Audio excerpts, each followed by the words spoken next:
Sunod sa G7, bukod sa kanyang aluminum, ayan, nililinis din kasi yan. Choice nyo rin kung gusto nyo linisan, pwede rin hindi, wala na ang problema. Pero may maintenance din dito, lalong-lalo na sa kanyang fiber. Pagka lumabas yung kanyang fiber na, ito na gawang ko na to ng paraan eh. Ayan. Hindi naman siya affected talaga, pero talagang lumabas lang yung kanyang fiber sa katagalan na rin sa taas, nabibilad, nauulanan at kung ano pa. Ito, nakutitan ko na siya, gumamit ako ng epoxy dyan. Ayan. Kung mapapansin nyo ay medyo smooth na rin. Hindi naman na mapapansin sa taas yan. Ang importante lang ay mai-smooth nyo yan. Mamaya mapipinturahan yan. Ito. Ayan. Ipapakita ko sa inyo kung anong diskarte. Ito yung shallow di, oh. Ito yung sinasabi ko. Ayan. Ito yung kanyang fiber. Ayan. Dalawa kasi yan. Yan yung facing na pinakataas. Ayan. Ito naman yung sa baba. Ngayon ipapakita ko sa inyo kung anong diskarte para mabalutan natin siya kung wala kayong pang fiber na yung binibili. Sabagay hindi na kailangan na balutan mo pa uli ng fiber yan. Pagka nakita mo na ganito yung lagay, medyo lumalabas-labas na yung mga fibra niya, yan o. Hindi pa naman bawas yan, intact pa rin yan. Hindi mo kailangan na bumili ng fiber na ibabalot mo dito kasi mahihirapan ka doon. Iba yung nabibiling fiber kaysa dito sa ginamit nila dito. Ayan o, pinong-pino yan. Ayan o. Yung nabibili kasi magaspang. Pero hindi ko sure, baka meron din naman mabibiling pinong ganito. Kaya hanggang normal pa siya, ito yung dati niya eh. Ayan o, yung puti na yan. Ito. Hanggat normal pa siya, balutin mo na ng epoxy. Madali lang naman gawin eh. Ito yung natira ko kanina sa binalot ko na dyan. Ngayon ang gagawin natin, kailangan lang natin ng epoxy. Ayan. Ito siya.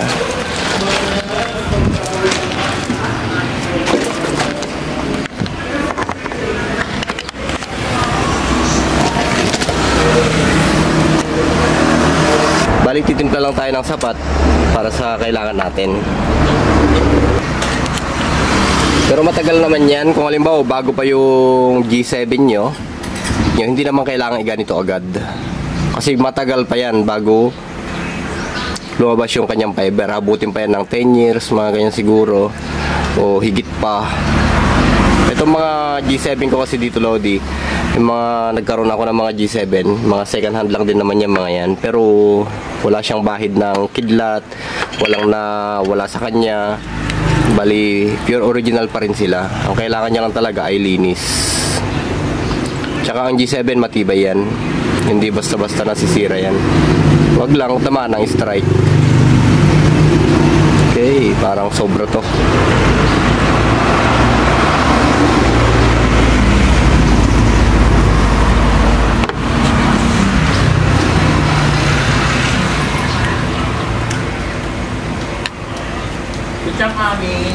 Tulog. Gisingin ka? Wala. Ha? Tulog. Tumawag ka dyan ha, Chang, sabi mo. Chang! Chang Amelia! Tumawag na naman ito.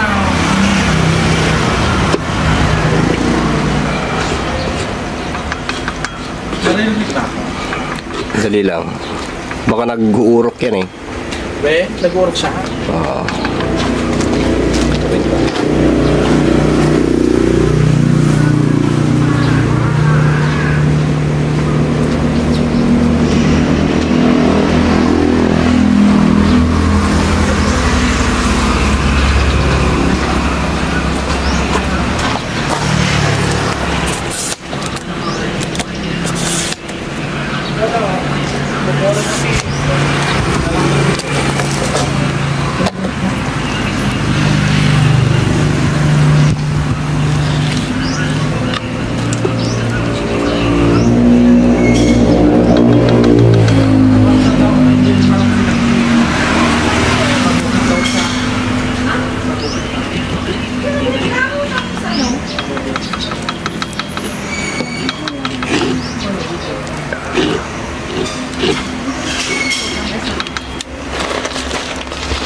Kung labas na yung fiber Lodi, huwag yung kamay ano.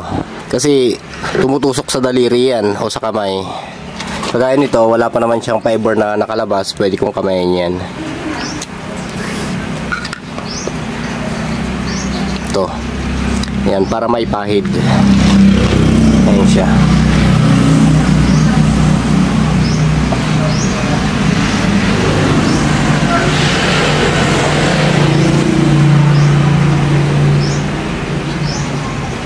Ito, nakalabas na yung fiber niya. Mahirap kamayin yan. Tutusok sa daliri yan. Okay. Ito.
Tapos yan Lodi, kumuha kayo ng pangsapin nyo sa kamay.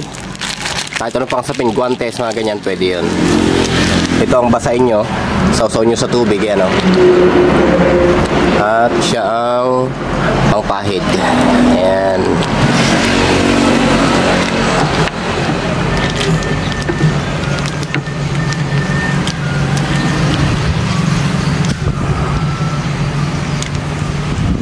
Okay.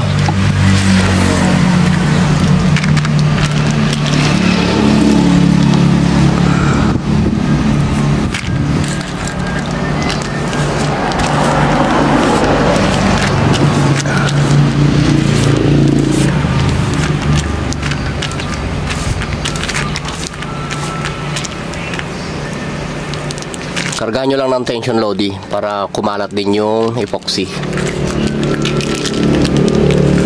Ayan o.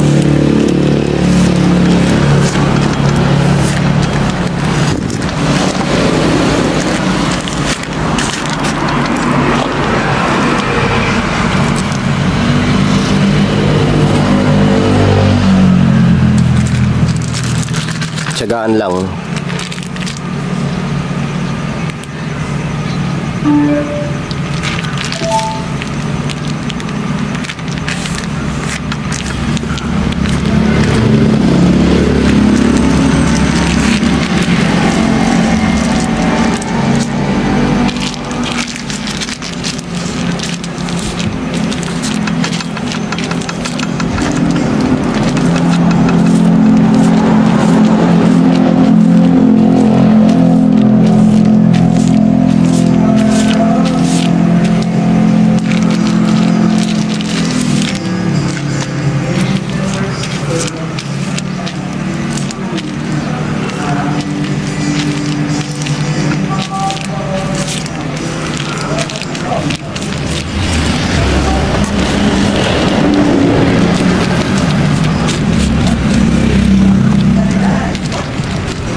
Kung makikita nyo dito, Lodi, ay nasolusyonan na natin yung mga nakalabas na fiber. Ayan, ganoon lang yung proseso, Lodi. Kailangan basahin nyo lang yung epoxy na ipahid dito.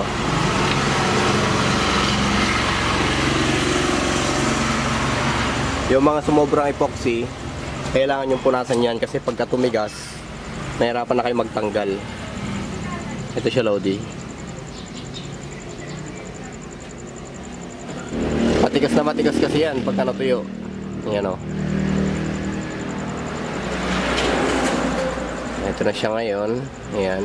Pwede na niyang pinturahan yan. Dito na tayo sa kabila.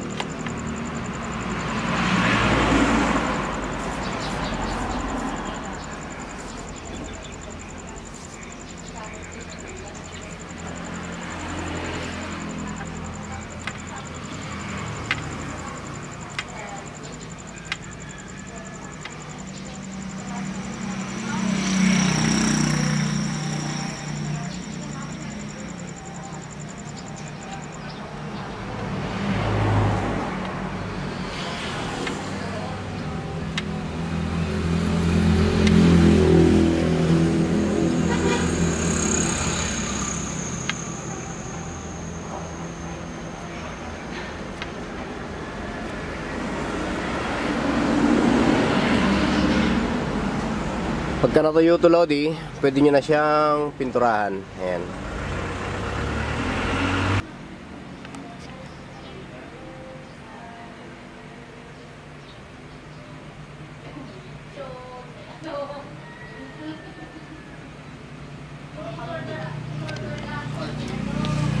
Ganito, Lodi, yung kulay nun pagka malapit na siyang matuyo. Ayan o. Ayan.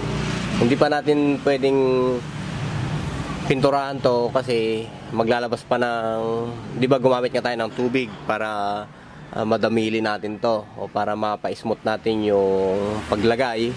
Hindi pa natin to pwedeng pinturahan kasi may mga nilalabas-labas pa siyang tubig, no? Ganyan. Kaya ilang minuto pa, mga 10 minuto siguro bago nyo pwedeng sprayhan. Depende sa sikat ng araw yan. Okay?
So, ganun lamang, Lodi, ang paggawa ng fiber ng G7 pagka medyo lumalabas na yung kanyang hibla. Okay? Ito tapos na to, patutuyuin na lang. Pwede kahit anong kulay ang ilagay nyo, nasa sa inyo na yan. Okay? Ang importante, hindi nakalabas yung kanyang fiber. Pero matibay ito. Kahit ganyan-ganyan yan, matibay. Pwedeng pagbitinan yan. Okay?